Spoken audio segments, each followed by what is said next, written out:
மக்களே அனைவருக்கும் மாலை வணக்கம். எஸ், ஸோ எல்லாரும் லைவ்ல ஜாயின் பண்ணிட்டீங்களா? ஸோ நான் முன்னாடியே சொல்ற மாதிரி தான். ஸோ டெய்லி படிக்கிறது உங்களுக்கு ரொம்ப ரொம்ப யூஸ்ஃபுல்லான ஒரு விஷயம். அதுவும் டெய்லிஸே நீங்கள் டெய்லி படிக்கிறது ரொம்ப ரொம்ப நல்ல விஷயம். ஏன் சார் எப்படி சொல்றீங்க அப்படின்னா, உங்களோட சக்ஸஸ்க்கு நீங்கள் சீக்கிரமாக போய் சேரணும் அப்படின்னு நினச்சிங்கன்னா, நீங்கள் உங்களோட ஜென்ரல் அவேர்னஸ் டாபிக் வந்து ரொம்ப ஸ்ட்ராங் பண்ண வேண்டியது இருக்கும். மெயின்ஸ் எக்ஸாமில் அதுதான் உங்களுக்கு மேஜர் ரோல் ப்ளே பண்ண போகுது. ஸோ அதற்கு நம்ம கரண்ட் அஃபேர்ஸ் ரொம்ப ரொம்ப முக்கியம். ஸோ அதை ரெகுலராக படிச்சுக்கோங்க, எதையுமே மிஸ் பண்ணிடாதீங்க. ஸோ அதுக்காக தான் நம்ம வீடியோஸ் நம்ம கொடுத்துக்கிட்டு இருக்கோம். ஸோ அதை ஃபாலோ பண்ணிக்கோங்க. ஸோ இது மாதிரி நம்ம ராயல் பாஸ் ஆஃபர் போயிட்டு இருக்கியா? ஸோ நம்மளோட பேக்கேஜில் கரண்ட் அஃபேர்ஸ் மட்டும் இல்லை, ஸோ உங்களுக்கான எல்லா கண்டென்ட்டும் தேவைப்படும் அப்படின்னு நினச்சிங்கன்னா ஸோ ராயல் பாஸ் யூஸ் பண்ணிக்கோங்க. வெறும் 1599 இருக்கும். ஸோ அதுலேயும் வந்து முக்கியமான ஒரு விஷயம் கேட்டிங்கன்னா CWJ50 அப்படின்ற கோடை யூஸ் பண்ணிங்கன்னா வெறும் 800க்கே நீங்கள் ராயல் பாஸ் எடுத்துக்கலாம். ஸோ வேணுன்றவங்க இப்போ பர்ச்சேஸ் பண்ணிக்கோங்க. பர்ச்சேஸ் பண்ணுங்க, லிங்க் டிஸ்கிரிப்ஷனில் வச்சிருக்கேன், மிஸ் பண்ணிடாங்க. ஓகேவா? எஸ், ஸோ போயிடலாமே. ஸோ அதற்கு முன்னாடி உங்களுக்கு ஏதாவது queries இஷ்யூஸோ இருந்துச்சுன்னா இதான் இன்ஸ்டாடி மேலே இருக்க ஜாக்கன் சார் வந்து எப்போனாலும் என்னாலும் மெசேஜ் பண்ணுங்க. ஓகேவா? ஸோ எந்த டவுட் எந்த queryனாலும் உடனே மெசேஜ் பண்ணுங்க. ஸோ முடிஞ்ச அளவுக்கு சீக்கிரமாக உங்களுக்கு ரிப்ளை வந்து சேர்ந்து விடும். ரைட்டு. ஸோ போயிடலாம். ஸோ நேற்று ஆகஸ்ட் 23 வரையும் பார்த்துட்டோம். ஸோ இன்னைக்கு 24 25க்கான கரண்ட் அஃபேர்ஸ் என்ன இருந்துச்சு அப்படின்றத இப்படின்றதுக்குள்ள டக்குன்னு பார்த்துடலாம். ஓகே, எஸ், போயிடலாமே. ஸோ இம்பார்ட்டன்ட் டேஸ், முக்கியமான நாள் இருக்கா? ஆமா அப்படின்னு கேட்டீங்கன்னா எஸ், 24 25க்கு இல்லை, பட் நேற்று ஒரு டே இருந்துச்சு. ஸோ அதை மிஸ் பண்ணிட்டோம். National space day August 23. National space day வந்து நம்ம government of India August 24 observe பண்றாங்க. இந்த டே வந்து 2023 உருவாக்கப்பட்டுச்சு. இதற்கு ஒரு தீம் ஒன்று வச்சிருக்காங்க, Aryabhata to Gaganyaan ancient wisdom to infinite possibilities அப்படின்னு சொல்லி ஒரு தீம் ஒன்று செட் பண்ணியிருக்காங்க. ஸோ இது என்ன கதை அப்படின்னு உங்களுக்கு தோணி இருக்கும். எஸ், ஸோ சந்திராயன் 3 லேண்டிங் ஆச்சுல. எஸ், ஸோ அதோட டே தான் ஆகஸ்ட் 23 2025. சரியா?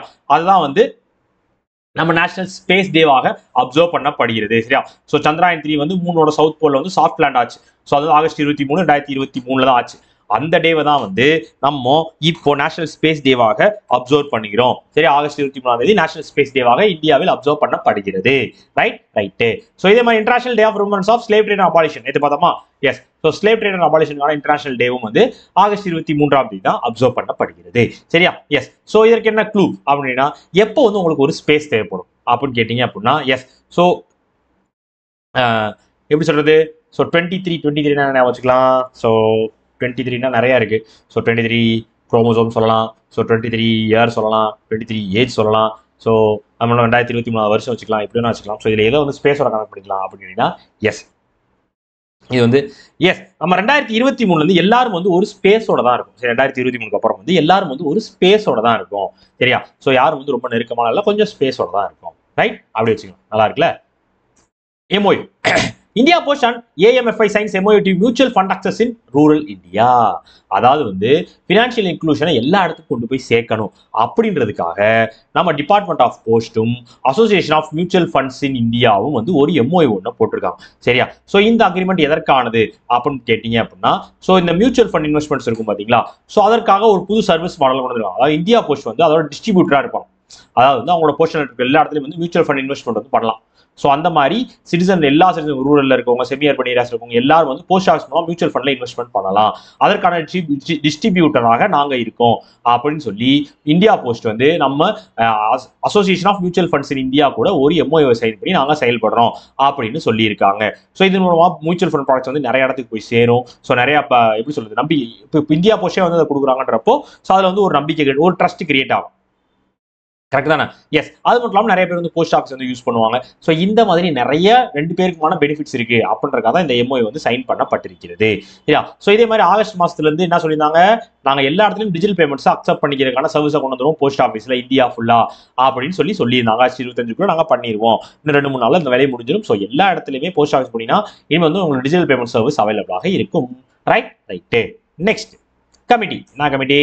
Central government establish 2 high-level committee to fast track Viksit Bharat vision. So Viksit Bharat vision என்ன தெரியும்? ஸோ டெவலப்டு இந்தியா விஷன் அப்படின்னு சொல்லுவாங்க. 2047 கூட நம்ம விக்சித் பாரத் விஷனை வந்து ரீச் பண்ணிடணும் அப்படின்றத அந்த விக்சித் பாரத்தோட வேலை, டெவலப்டு இந்திய நேஷனா மாறிடணும் அப்படின்றத அந்த விக்சித் பாரத்தோட முக்கியமான ஐடியாலஜி. சரியா? ஸோ அதற்காகவே ஒரு 2 கமிட்டி ஃபார்ம் பண்ணியிருக்காங்க. சரியா? ஹை லெவல் கமிட்டி 2 ஃபார்ம் பண்ணியிருக்காங்க. ஸோ அதோட ஹெட்டாக யார் இருக்கா அப்படின்னு கேட்டீங்கன்னா 2க்கும் சேர்த்து ராஜீவ் கௌபா தான் இருக்கார். சரி, அவர் யாருன்னு கேட்டீங்கன்னா NITI Aayog full time NITI Aayog member. அது மட்டும் இல்லாமல் அவர் வந்து ஃபார்மர் கேபினட் செக்ரட்டரியா இருந்தவர். சரியா? ஸோ அவர் தான் இந்த 2 கமிட்டிக்கும் ஹெட்டாக இருக்காரு. ஸோ அந்த 2 கமிட்டி எந்த வேலைலாம் பார்க்க போகுது அப்படின்னா, ஃபர்ஸ்ட் வந்து விக்சித் பாரத் கோல்ஸ் அச்சீவ் பண்றதுக்கான ஒரு பேனல். சரியா, அவங்க வந்து இந்த long term policy, long term ஆக்ஷன்ஸ்லாம் வந்து எப்படிலாம் எடுக்கணும், ஸோ இந்தியா வந்து டெவலப்மெண்ட் நேஷன் 2047 மாத்திரக்கு என்ன மாதிரியான விஷயங்கள்லாம் பண்ணணும் அப்படின்றதுக்காக ஒரு பேனலும், அதே மாதிரி இன்னொரு பேனல் வந்து நான் ஃபினான்ஷியல் ரெகுலேட்டரி ரிஃபார்ம்ஸ்க்கானது. அதாவது எப்படி சொல்றது, இந்த ரெகுலேட்டரி ஃப்ரேம் ஒர்க்லாம் எந்த மாதிரி இருக்கு, அது நான் ஃபினான்ஷியல் செக்டார், ஃபினான்ஷியல் செக்டார்ஸ் இல்லாமல் நான் ஃபினான்ஷியல் செக்டார்ஸ் இருப்பாங்க பார்த்தீங்களா, ஸோ அவங்களுக்குலாம் வந்து என்ன மாதிரியான rules and regulation, regulatory frame ஒர்க்லாம் நம்ம பண்ணி வைக்கணும். ஸோ எந்த மாதிரி விஷயத்தெல்லாம் நம்ம மேற்பார்வையிடணும், எந்த விஷயத்தெல்லாம் சிம்பிளிஃபை பண்ணணும், ஓவரால் பண்ணுறது, சிம்பிளிஃபை பண்ணுறது, ஸோ இந்த மாதிரி விஷயங்கள்லாம் பண்ணணும். எதற்காக அதெல்லாம் பண்ணணும், ஸோ இந்த ease of doing business, business வந்து ஈஸ் ஆஃப் டூயிங்காக இருக்கணும், அதே டைம் வந்து எக்கனாமிக் காம்படிட்டிவ்னஸும் இருக்கணும். ஸோ இந்த மாதிரி விஷயத்தெல்லாம் என்ஹான்ஸ் பண்ணுறதுக்காக ஒரு கமிட்டி. சரியா, 2 கமிட்டி. ஃபர்ஸ்ட் வந்து என்னென்ன பாலிசிஸ் எல்லாம் என்னென்ன ஆக்ஷன்ஸ்லாம் கொண்டு வரணும்னு ஒரு கமிட்டியும், ஸோ இந்த நான் ஃபினான்ஷியல் செக்டார்ஸ் வந்து இந்த மாதிரியான ரூல்ஸ் அண்ட் ரெகுலேஷன்ஸ் நம்ம சிம்பிளிஃபை பண்ணி அவங்கள வந்து இன்னும் நிறைய வந்து எக்கனாமிக் காம்படிட்டிவ்னஸ் கொண்டு வரதும், ஈஸ் ஆஃப் டூயிங் பிசினஸ்க்குள்ள கொண்டு வரதுமா பண்ணணும் அப்படின்றதுக்காக ஒரு பேனல், 2 பேனலை வந்து போட்டிருக்காங்க நம்ம சென்ட்ரல் கவர்மெண்ட். அதோட ஹெட் தான் ராஜீவ் கௌபா. ரைட்டா, ரைட்டு. ஸோ இந்த பேனல் மூலமாக உங்களுக்கு வந்து இந்த மாதிரி எப்படி சொல்றது, இந்த விக்சித் பாரத் விஷன் ரீச் பண்றது என்னென்ன மாதிரியான வழிமுறைகள்லாம் இருக்குன்றதெல்லாம் கண்டுபிடிக்க போறாங்க. ரைட்டு. ஸோ இதே மாதிரி நம்ம குஜராத் கவர்மெண்ட் வந்து ஒரு விஷயம் பண்ணினாங்க, public feedback revamp school management committee அப்படின்னு சொல்லி ஒரு ஸ்கூல் மேனேஜ்மெண்ட் கமிட்டி ஒன்று வந்து ஃபார்ம் பண்ணினாங்க. எதற்காக, ஸ்டேட் அண்ட் ஸ்கூல்ஸ்ல என்ன பண்றதுக்காக அப்படின்னு கேட்டீங்க அப்படின்னா, ஸோ எஜுகேஷன் அவுட்கம்ஸை எப்படிலாம் அதிகப்படுத்துறது, பெட்டரா கொண்டு வருது, அதற்கான ரெஸ்பான்சிபிலிட்டி ரோல்ஸ்லாம் என்ன மாதிரியான நம்ம அப்டேட் பண்ண வேண்டி இருக்கிறது நம்மளோட ஸ்டேட் அண்ட் ஸ்கூல்ஸ்ல அப்படின்றதுக்காக செக் பண்றதுக்காக ஒரு கமிட்டி, ஸ்கூல் மேனேஜ்மெண்ட் கமிட்டின்னு சொல்லி ஒரு கமிட்டியை வந்து ஃபார்ம் பண்ணியிருக்காங்க குஜராத் கவர்மெண்ட். ரைட்டா, ரைட்டு. Next summit. என்ன summit, PM wanted to inaugurate 4th Semicon India 2025 at New Delhi. அதாவது நியூ டெல்லியில வந்து 4வது செமிகான் இந்தியா 2025 ஈவெண்ட் வந்து நடந்தேறியது. நம்ம மோடி ஐயா வந்து தொடங்கி வைத்திருக்கிறார். சரி, இது வந்து முக்கியமா வந்து global leaders, semiconductor industry experts, so academia persons, government officials, students எல்லாரும் கலந்துக்கலாம். எதற்காக அப்படின்னா, இந்தியா வந்து ஒரு குளோபல் செமிகண்டக்டர் பவர் ஹவுஸா மாற்றணும். சரியா, பவர் ஹவுஸா மாற்றணும்னா ஸோ முக்கியமான ஒரு இடமா மாற்றணும் அப்படின்றதுக்காக தான் இந்த சமிட் ஈவெண்ட் வந்து நடத்தப்பட்டிருக்கிறது. சரியா, ஸோ இதன் மூலமா கிட்டத்தட்ட ஒரு 10 ப்ராஜெக்ட்ஸ் வந்து நம்ம கவர்மெண்ட் ஆஃப் இந்தியா வந்து அப்ரூவ் பண்ணியிருக்காங்க. ஸோ பேக்கேஜிங் சம்பந்தப்பட்டது, 3D ஹெட்ரோஜினியஸ் சம்பந்தப்பட்டது, high volume fabrication units ready பண்றதுக்கான ப்ராஜெக்ட், காம்பவுண்ட் செமிகண்டக்டர்ஸ் ரெடி பண்றதுக்கான project, so out source semiconductor assembly and test பண்றதுக்கான ப்ராஜெக்ட்ஸ், இந்த மாதிரி ஒரு 10 ப்ராஜெக்ட் வந்து இந்த மீட்டிங் மூலமாக அப்ரூவ் பண்ணியிருக்காங்க நம்ம கவர்மெண்ட். எங்க நடந்துச்சு, டெல்லியில. Delhi CM Rekha Gupta, Delhi lieutenant governor Vinaykumar Saxena. Right. So இதே மாதிரி நம்ம மோடி ஐயா வந்து பிஜியன் பிரைம் மினிஸ்டர் ஸ்டீவனி ருபாக் அவங்களோட எப்படி சொல்றது டெலிகேஷன் லெவல் டாக்ஸ் வந்து பண்ணிருக்காங்க ஹைதராபாத் ஹவுஸ் நியூ டெல்லியில இருக்க ஹைதராபாத் ஹவுஸ்ல நம்ம ஃபிஜியன் பிரைம் மினிஸ்டர் ஸ்டிவேனி ரபுகாவோட நம்ம மோடி ஐயா வந்து ஒரு டெலிகேஷன் லெவல் டாக்ஸ் வந்து நடத்தியிருக்காங்க. Right. Next partnership VinFast auto India partners with SBI to offer financing solution for electrical vehicle customers. அதாவது இந்த வின்ஃபாஸ்ட் ஆட்டோ இந்தியா அப்படின்ற கம்பெனி வந்து வியட்நாம் வந்து எலக்ட்ரிக்கல் வெஹிக்கிள் மேனுஃபேக்சர் கம்பெனி. சரியா, அதோட சப்சிடி தான் வின்ஃபாஸ்ட் ஆட்டோ இந்தியா. அவங்க வந்து SBI கூட டைப் வச்சிருக்காங்க. எதற்காக அப்படின்னு கேட்டீங்க அப்படின்னா, ஃபினான்சிங் சொல்யூஷன்ஸ் கொடுக்குறது, அவங்களோட கஸ்டமர்ஸ் வந்து ஃபினான்சியல் சப்போர்ட் கொடுக்கறதுக்காக இந்த MOU வந்து சைன் பண்ணப்பட்டிருக்கிறது. ஸோ நீங்க இந்த எலக்ட்ரிக் வெஹிக்கிள் எடுக்கிறீங்கன்னா, ஸோ அதுக்கு ஃபினான்சியல் சப்போர்ட் ஏற்படுத்தி கொடுப்பாங்க நம்ம south Indian SBI, state bank of India. ரைட்டா, இது வந்து அவங்களோட 23 பிரான்ச்சஸும் வந்து இந்த அக்ரிமெண்ட்டுக்குள்ள வருவாங்க அப்படின்னு சொல்லியிருக்காங்க. வின்ஃபாஸ்ட் இந்தியாவும் SBIயும் சேர்ந்து. SBI founded 1955, head quarters Mumbai, chairman CS Shetty. Right. இதே மாதிரி நம்ம IEPFA நிவிஷாக் சேவை கேந்திராவை எங்க ஓபன் பண்ணாங்க, ஹைதராபாத்ல தான் ஓபன் பண்ணாங்க. நிவிஷாக் சேவை கேந்திராவை எங்க ஓபன் பண்ணாங்க, ஹைதராபாத்ல ஓபன் பண்ணாங்க நம்ம IEPFA. ரைட்டா, ஸோ IEPFA ஃபுல் ஃபார்ம் கீழே கமெண்ட்ல சொல்லுங்க. சரியா, பாப்போம் எத்தனை பேர் கரெக்டா சொல்றீங்க நான் பாக்கிறேன். Banking SBI opens MSME Center of Excellence to boost India's entrepreneurial ecosystem. அதாவது வந்து நம்ம SBI இருக்காங்க பாத்தீங்களா, அவங்க வந்து ஒரு சென்டர் ஆஃப் எக்ஸலன்ஸ் கொண்டு வரணும். சென்டர் ஆஃப் எக்ஸலன்ஸ் ஒரு டிபார்ட்மெண்ட், ஒரு எப்படி சொல்றது, ஸோ அந்த இடத்துல வந்து அந்த ஒரு செக்டாருக்கு தேவையான எல்லா விஷயமும் அவங்க இருக்கும். அந்த மாதிரி சரி, அதான் சென்டர் ஆஃப் எக்ஸலன்ஸ் சொல்லுவாங்க. எந்த இடத்துக்கான சென்டர் ஆஃப் எக்ஸலன்ஸ், MSMEஸ்க்கானது. சரியா, மைக்ரோ ஸ்மால் அண்ட் மீடியம் என்டர்பிரைசஸ்க்கான ஒரு சென்டர் ஆஃப் எக்ஸலன்ஸை கொண்டு வரணும் எங்க, குருகிராம்ல அப்படின்னு சொல்லி நம்ம SBI வந்து ஒரு முடிவு எஸ்டாப்ளிஷ் பண்ணியிருக்காங்க.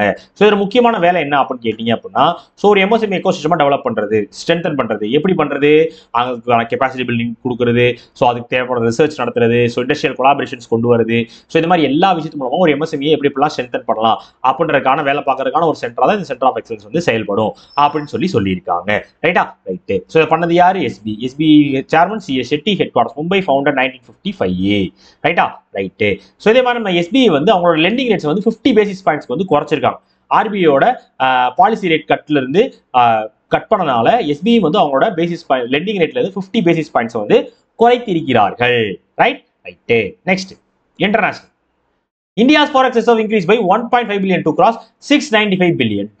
அதாவது வந்து நம்ம ரிசர்வ் பேங்க் வந்து ஒரு டேட்டா ரிலீஸ் பண்ணிருக்காங்க லேட்டஸ்டா. அது என்ன சொல்லிருக்காங்க அப்படின்னா, ஃபாரின் எக்ஸ்சேஞ்ச் ரிசர்வ் பார்த்தீங்கன்னா ஃபாரின் எக்ஸ்சேஞ்சோட நம்ம இருப்பு எவ்வளவு இருக்கு அப்படின்னு கேட்டீங்க அப்படின்னா, இப்போ வந்து ஒரு $1.4 பில்லியன் வந்து அதிகரிச்சு கிட்டத்தட்ட $695.11 பில்லியன் வந்து நம்ம இந்தியாவோட ஃபாரின் எக்ஸ்சேஞ்ச் ரிசர்வ் வந்து இருக்கு ஆகஸ்ட் 15 வரை கணக்கெடுத்ததுல அப்படின்னு சொல்லியிருக்காங்க.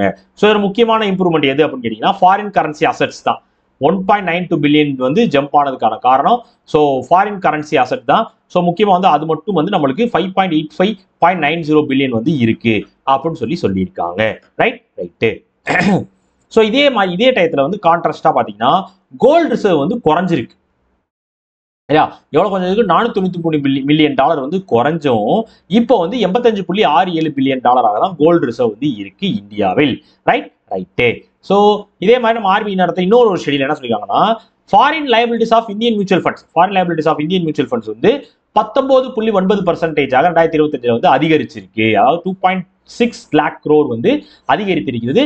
போன வருஷத்தோட கம்பேர் பண்றப்போ 2.1 lakh crore இருந்தது, இப்போ 2.6 lakh crore அதிகரித்திருக்கிறது. Foreign liabilities of Indian mutual ஃபண்ட்ஸ்ல அதிகரிச்சிருக்குன்னு சொல்லி ஆர்பிஐ இன்னொரு ரிப்போர்ட்டும் அறிவித்திருக்கிறார்கள். Right? Right. Next, national. CCPA imposes 3 lakh penalty on BLCC. BLCCக்கு வந்து நம்ம சென்ட்ரல் கன்சியூமர் ப்ரொடெக்ஷன் அத்தாரிட்டி வந்து 3 லட்ச ரூபாய் ஃபைன் போட்டுருக்காங்க. எதற்காக ஒரு மிஸ்லீடிங் அட்வர்டைஸ்மெண்ட் அவங்க கொடுத்துருக்காங்க. சரியா? ஃபேட் ஃப்ரீசிங் அப்படின்ற ஒரு ட்ரீட்மெண்ட் மூலமாக அது சம்பந்தப்பட்ட ஒரு மிஸ்லீடிங் அட்வர்டைஸ்மெண்ட் கொடுத்துருக்காங்க.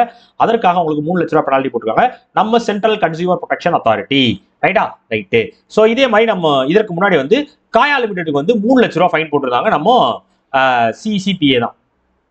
இதே மாதிரி மிஸ்லீடிங் கிளைம்ஸ் கொடுத்தாங்க அப்படின்னு சொல்லி. ஸோ எந்த மாதிரி கொடுத்தாங்க அப்படின்னு பார்த்தீங்கன்னா, ஸோ கிட்டத்தட்ட வந்து நீங்க 600 கிராம் குறைச்சலாம், அதே மாதிரி 7 சென்டிமீட்டர் வந்து வளர்ந்துடலாம் ஒரே செஷன்ல அப்படின்னு சொல்லியிருக்காங்க. அது மட்டும் இல்லாம ஒரு சைஸ் நீங்க வந்து ஒரே செஷன்ல பர்மனெண்ட்லாம் குறைச்சிடலாம். அதே வந்து டிராப் 1 சைஸ் இன் 1 hour, 1 hourலேயே வந்து ஒரு சைஸ் குறைக்கிறதுக்கான ஃபெசிலிட்டிலாம் இருக்கு எங்கிட்ட. இந்த மாதிரி நிறைய மிஸ்லீடிங் அட்வர்டைஸ்மெண்ட் கொடுத்தனால தான் அவங்களுக்கு 3 லட்ச ரூபாய் ஃபைன் போட்டுருக்காங்க நம்ம CCPA. யாருக்கு? VLCCக்கு. சரியா? ஸோ CCPயோட chief Nidhi Khare, headquarters New Delhi, founder 2020. Right? Right. So நம்ம ISRO multiple new remote sensing சேட்டலைட்ஸை வந்து 2027 லான்ச் பண்ண போறோம் அப்படின்னு சொல்லியிருக்காங்க. லான்ச் பண்ணல, சொல்லியிருக்காங்க. Right? Right. Next, state. Kerala become first state fully digitally literate state. Sorry, India's first fully digitally literate state. அதாவது இந்தியாலே முதல் முறையாக ஃபுல்லி டிஜிட்டல் லிட்ரேட் இருக்க ஒரு ஸ்டேட் எது அப்படின்னு கேட்டீங்கன்னா நம்ம கேரளா தான். சரியா? ஸோ ஃபுல் அண்ட் ஃபுல்லாக வந்து அவங்களோட இந்த டிஜி கேரளா ப்ராஜெக்ட் மூலமாக எல்லாருக்கும் டிஜிட்டல் லிட்ரேசியை வந்து கொடுத்துட்டாங்க. அதனால ஃபுல்லி டிஜிட்டல் லிட்ரேட் ஸ்டேட்டாக முழுமையாக மாறிவிட்டது நம்ம கேரளா. இதை வந்து நம்ம பினராயி விஜயன் ஐயா வந்து அறிவிச்சிருக்காரு. சரியா? நிறைய சர்வீஸ் அண்ட் ட்ரைனிங்ஸ் மூலமாக நடத்தப்பட்டு இந்த விஷயங்களுக்கு வந்து அவங்களை கொண்டு போய் சேர்த்து இந்த டிஜிட்டல் லிட்ரேட்டை வந்து 100% மாற்றிருக்காங்க நம்ம கேரளா கவர்மெண்ட். சரியா? ஸோ 1.5 crore பீப்புள், கிட்டத்தட்ட 83.46 லட்சம் ஃபேமிலிஸ்ல இருக்க 1.5 crore பீப்புள் வந்து அது மட்டும் இல்லாமல் identified 21.88 lakh digitally literate individuals வந்து இந்த சர்வே மூலமாக கவர் பண்ணப்பட்டிருக்கிறார்கள். அதுல 21.87 lakh பேர் வந்து ட்ரைனிங் முடிச்சு பாசிட்டிவ் எவாலுவேஷனுக்குள்ள வந்திருக்காங்க. கிட்டத்தட்ட 99.98% வந்து டிஜிட்டலா வந்து ட்ரைனிங் எடுத்து கம்ப்ளீட் பண்ணி பாஸ் எவாலுவேஷன் வந்து வாங்கியிருக்காங்க. நல்லபடியா டிஜிட்டலா லிட்ரேட்டா மாறி இருக்காங்க. ரைட்டா? ரைட்டு. ஸோ கேரளாவோட CM Pinarayi Vijayan, governor Rajendra Arlekar, capital Thiruvananthapuram, CM வந்து பினராயி விஜயன். ரைட்டா? ரைட்டு. ஸோ இவங்க இதை எப்படி கொண்டு வந்தாங்க அப்படின்னு கேட்டீங்க அப்படின்னா, நிறைய இன்க்ளூசிவிட்டி ப்ரோக்ராம் நடத்துறது, ட்ரைனிங் கொடுக்குறது, ஸோ சீனியர் சிட்டிசன் எல்லாருக்கும் வந்து ட்ரைனிங் கொடுக்குறது, இந்த மாதிரி எல்லா விஷயமும் பண்ணி தான் இந்த டிஜிட்டல் லிட்ரேட் ஸ்டேட்ஸ்க்கு வந்து வந்திருக்காங்க நம்ம கேரளா கவர்மெண்ட். ரைட்டா? இதே மாதிரி நம்ம கேரளாவோட ரப்பர் பிளான்டேஷன் வந்து முழுக்க வந்து இப்போ பாதிப்புக்குள்ளாயிருக்கு. ஏன் அப்படின்னு கேட்டீங்க அப்படின்னா, புதுசாக வந்து ஒரு இன்வாசிவ் பெஸ்ட் ஒன்று வந்திருக்கு, பூச்சி வந்திருக்கு, அம்ப்ரோசியா பீட்டல் அப்படின்னு சொல்லி ஒரு பூச்சி ஒன்று வந்திருக்கு. ஸோ அதனால வந்து கிட்டத்தட்ட ரப்பர் பிளான்டேஷன் வந்து பாதிக்கப்படுற நிலைமையில இருக்கு. ஸோ கிட்டத்தட்ட வந்து ஃபங்கல் இன்ஃபெக்ஷன் வந்து கொண்டு வந்துருச்சு அந்த ட்ரீக்கு ஃபுல்லாக. ரைட்? ரைட்டு. கிளியர்? நம்ம சொல்றோம். சரி, next, PM inaugurates and lays foundation stone of development projects Gaya, Bihar. Gaya பீகார்ல ஒரு 12,000 கோடி ரூபாய் செலவுல மல்டிபிள் டெவலப்மெண்ட் ப்ராஜெக்ட்ஸ்க்கான அடிக்கல் நாட்டையும் வந்து நிறைய ப்ராஜெக்ட்ஸை இனாகரேட்டும் பண்ணி வச்சிருக்காரு நம்ம மோடி ஐயா. எந்த மாதிரியான செக்டார்ஸ் அப்படின்னு கேட்டீங்கன்னா energy sector, health care sector, railway sector, road and urban development sector. இந்த மாதிரி செக்டார்ஸ்ல வந்து நிறைய டெவலப்மெண்ட் கொண்டு வரதுக்கான ப்ராஜெக்ட்ஸை இனாகரேட் பண்ணி வச்சிருக்காரு. அது மட்டும் இல்லாமல் அடிக்கல் நாட்டிருக்காரு 12,000 கோடி ரூபாய் செலவுல நம்ம மோடி ஐயா. ரைட்டா? ரைட்டு. ஸோ முக்கியமா வந்து ஹோமியோபா கேன்சர் ஹாஸ்பிட்டலையும் ரிசர்ச் சென்டரையும் வந்து முசாஃபர்பூர்ல திறந்து வச்சிருக்காரு. அது மட்டும் இல்லாம பக்சர் தெர்மல் பவர் பிளான்ட்டை வந்து ஓபன் பண்ணி வச்சிருக்காரு. அது மட்டும் இல்லாம புதுசா வந்து ஒரு பவர் பிளான்ட் நபிநகர்ல வந்து ஒரு பவர் பிளான்ட் கொண்டு வரோம், பவர் ப்ராஜெக்ட் வந்து பண்ண போறோம் அப்படின்னு சொல்லியிருக்காங்க. எல்லாமே பீகாருக்குள்ள தான் நடக்குது. பீகாரோட capital Patna. CM Nitish Kumar, governor Arif Mohammed Khan. Right. So இதே மாதிரி நம்ம மோடியை வந்து ஜப்பானுக்கு போயிருந்தார். இதற்காக 15வது இந்தியா ஜப்பான் ஆனுவல் சமிட்டை வந்து கலந்துக்கணும் அப்படின்றதுக்காக ஜப்பானுக்கு நம்ம மோடி ஐயா போயிருக்காரு. ரைட்டு. நெக்ஸ்ட் அவ்வளவுதான் மக்களே. ஸோ நல்லபடியாக முடிந்தது. ஸோ எக்ஸ்பிளனேஷன்லாம் கிளியராக கொடுத்துருப்பேன் நம்புறேன். ஸோ ஸ்டாட்டிக் ஒரு தடவை பார்த்துக்கோங்க. மொத்தமே 5 தான் இருக்கு. So Delhi, Kerala, Bihar, CCPS, SB. So அதை மட்டும் பார்த்து வச்சுக்கோங்க.